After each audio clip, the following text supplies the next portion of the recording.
gcina ulimi lwakho ebubini, umlomo wakho ungayikhuphi inkohliso. Into uma uyenza yenze, kodwa inyaniso phambili.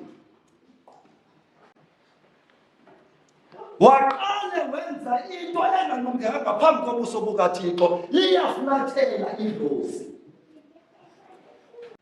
Ngoku ubusenza into ezilungileyo ngenkohlakalo yakho, lafulathela idlozi. Sawumelo into lahlelwa emfuleni, sonke umdliwa sixhelela imbuzi ke ngoku. Awusakhona ubuzo phahla kwakho emzini. Singabo bonke abathi kuNkosi Nkosi. Abakungena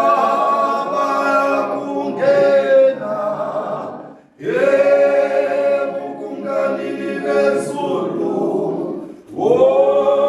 wenza umyalelo kaBaba wasemazulwini.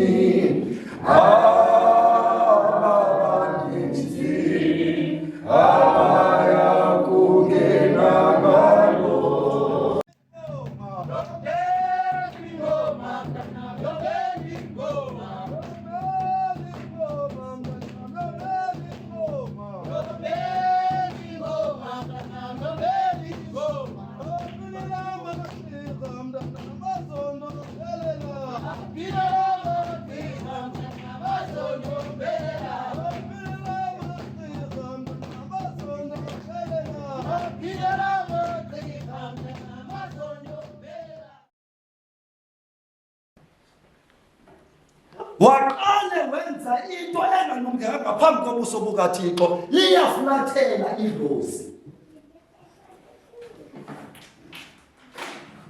Andike into ezokwenziwa yinto engathandise idlozi, yinto eyobiphuma phi emlonyeni wakho, ezokwenza iqambi phambi kobuso bukaThixo. Nansi ayizozenzo, nansi ayikho nto edlula lento. Inye wabuke wayithetha wathi umuntu unanto zambini, kodwa zikhona ezizimbini zingo-1-1, ulwimi nomlomo. And zezona zinto ezilaphulayo tu ihlabathi. Inye lento yehlulayo apha emntwini lulwimi lunye, umlomo mnye, kodwa lezo zinto zichitha wonke lendlu. Uzugade ke umlomo wakho kule ndlela uhambayo. Uthi kutheni uma ungena ulithwasa lethwaseni ukuthi uzothwasela idlozi lakho, sokujonga lo uthwasanayo. Sebenza ungakhomithi nalo, usebenzela idlozi lakho. Amathwasana akahlulanga umlomo nolwimi entwasweni. Abehlulanga yilonto. Vala umlomo wakho, wenze okuthunyiweyo lidlozi lakho. Andike nokuyigade inhliziyo. Inhliziyo uyayazi ukuthi le nto yenza uyenza ngenhliziyo. Ikhona uthi uyenza ngenhliziyo liyakubona idlozi. Ikhona uthi ndiyayenza ngokuba ndiyayenza. Ayisebenzi lo nto edlozini. Thobeka uma uyenza into yenze into ngothando. Sothanda kusasa lingakugugukeli, uthando laguquka ubumbi. Uthando laguquka ubumbi. Ngenxa yantoni? Yomona yento ekomnye umuntu wafuna ukuyinqwalela ibe kuwe, lizokushiya idlozi. Uthini?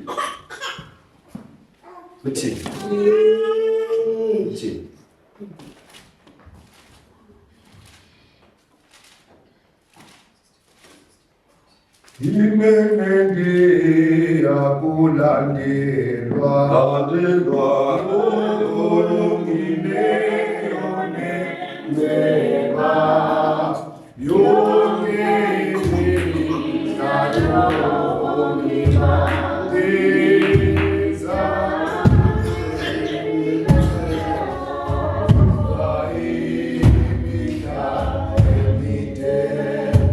asife ngokuba yintoni lesifumanayo lapha le unokuyibamba ivesi khona. Zindumiso lapha chapter 68 verse 15. Ifunde kakade na.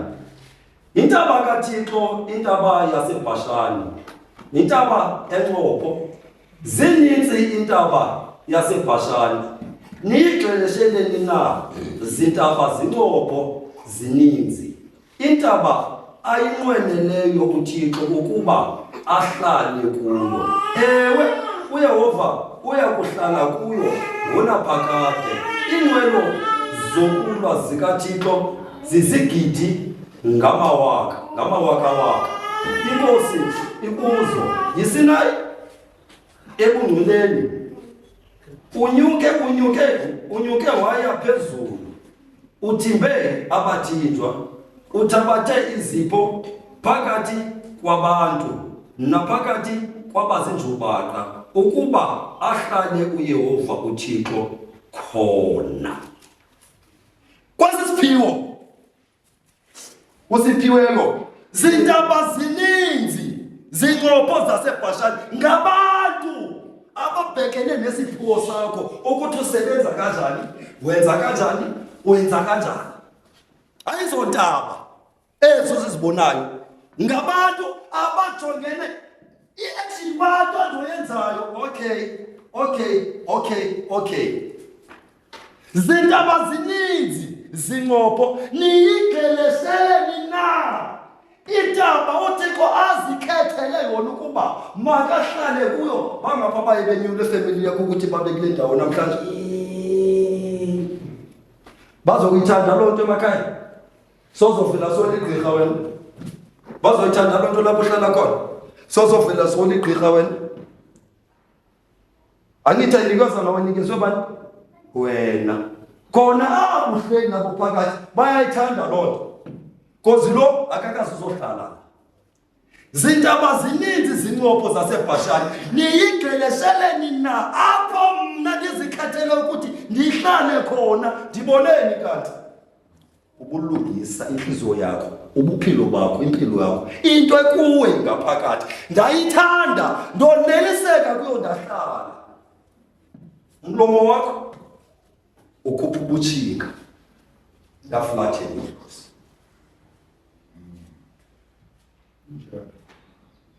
Lafathela idlozi. Qina sisi. Qina, ayithandwa le ndlela le uyihambayo. Sizokucebisa ngokucebisa. Uyazi ukuthi ucetyiswa zezintaba zincopho zaseBhashani. Ezingafuni ukubona ubulungisa. Ubulungisa baziwa nguwe, kuThixo wakho kuwe ngaphakathi. Ubulungisa bakho ukufika komntu ekhala umncede. Ungathi ogqiba umnceda ugijima uze kum ndigqiba umnceda.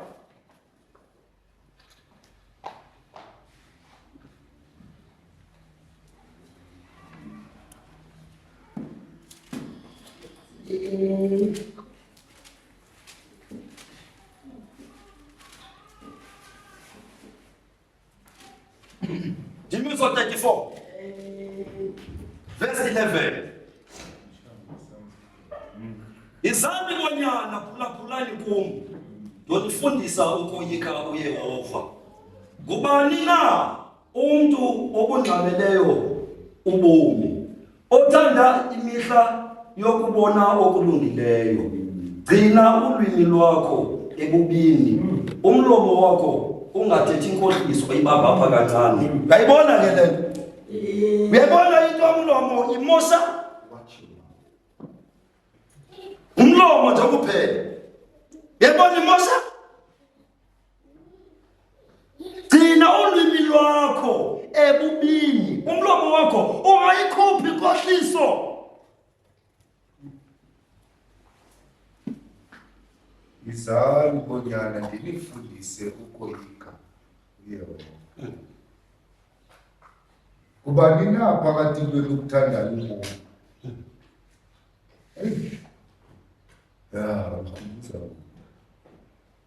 Suka ebubini, Suka wenze okulungileyo. Funa uxolo, uliphuthule. Yo, amehlo kaYehova akumalungisa. Indlebe zakhe zisekuzibikeni kwawo. Ubuso bukaYehova bujonge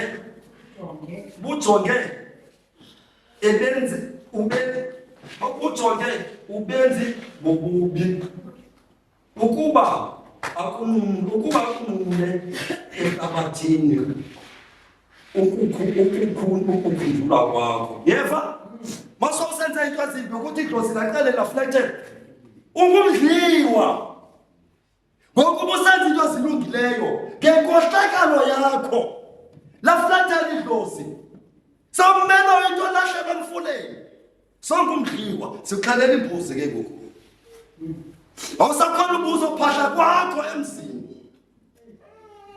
awusakhona ubuzo phahla kwakho emzini ngenxa yomlomo wakho liflathele idlozi ukhumbula ukuthi kwamzilo umzi wamadlozi abantu abadala uphiwe kwazonke lezi zinto zibabeke izandla lokuflathela idlozi ube nzima nongena apha kuwena ngezenzo zakho ngolwimi lwakho nomlomo wakho okhalisa tyhali Komniki itshansi ayifunde ngesilungu nolisindiswa bayifanga ngesixhosa. My children, and listen to me. I will teach you to fear the Lord, Immanuel Haile Selassie. Does anyone want to live a life that is long and prosperous? Then keep your tongue from speaking evil and your lips from telling lies. Turn away from evil and do good. Search for peace and work to maintain it. The eyes of the Lord, Immanuel Haile Selassie, watch over those who do right. His ears are open to their cries for help. But the Lord turns his face against those who do evil. He will erase their memory from the earth. The Lord Immanuel Haile Selassie hears his people when they call to him for help. He rescues them for all their troubles. The Lord Immanuel Haile Selassie is close to the brokenhearted. He rescues those whose spirits are crushed. The righteous person faces many troubles, but the Lord comes to the rescue each time. For the Lord Immanuel Haile Selassie protects the bones of the righteous. Not one of them is broken. Calamity will surely overtake the wicked, and those who hate righteousness will be punished. But the Lord will redeem those who serve him. No one who takes refuge in him will be condemned. Mfundisi China manje. Ngoba baka limmamele. Yeso leto. Ke tla le ruta go tshaba morena. Ke mang wa lona ya lakatsang ho phela, ya ratang ho bona matsatsi a thabo, ha o thabo thusi. Tshwara leleme la hao. Le se la bua tsempe. Le molomo wa hao o se bui leshano. Furalla bobe o etse botle.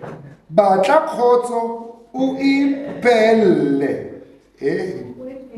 O ipelle. Nakoke, danke koko. Morena o beile leihlo la hae ho ba lokile. O sekehetse sello sa bona tsebe. Sefahlego sa morena se sosobanetse ba etsang bobe hore aba hlakole lefaseng ba se hlole ba sa hlole ba hopolwa mzoziluma mari nizwile bakwethu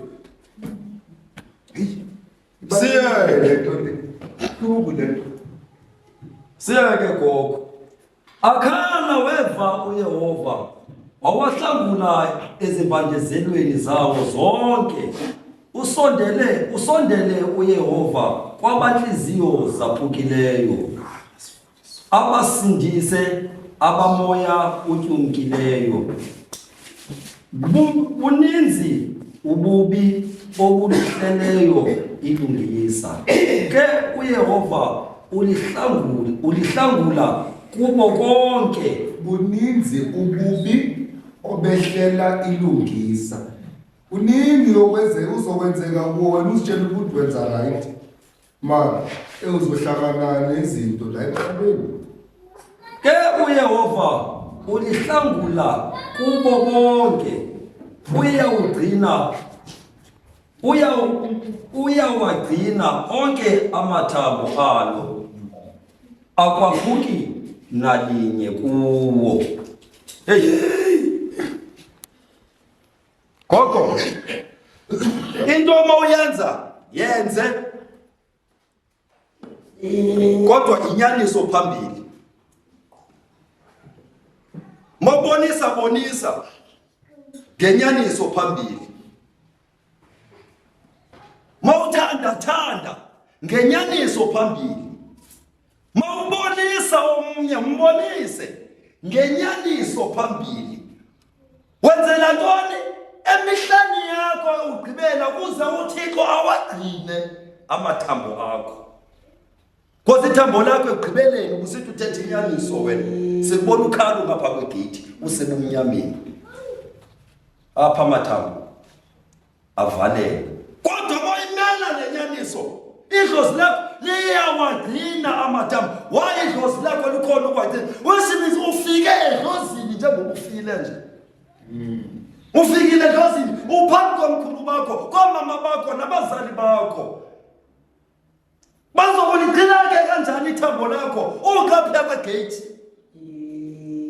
Ngenxa yomlomo wakho, ngolwimi lakho. Singabonga bathi kuNkosi Nkosi. Abayakungena ebukunganini bezulu. Wenza umyalelo kaBaba wasemazulwini. Abaya kungena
bathi kunkosi nkosi bayakungena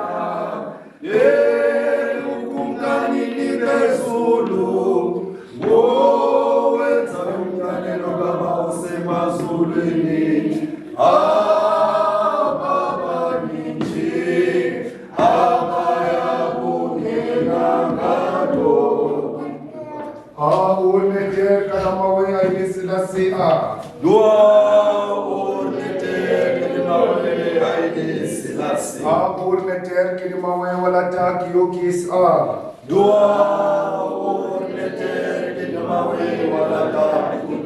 Kebrali kalu, kebrali dimtu, kebrali hail kedame. Muani besa zirne kini Yehuda kadama we aili silasi ne busne gasse Ethiopia. Yege toshi ge tachino ya mlake onek zebere ne rasesu ne zebere rasu. Urne ter kedama we aili silasi urne ter kedama we aili silasi.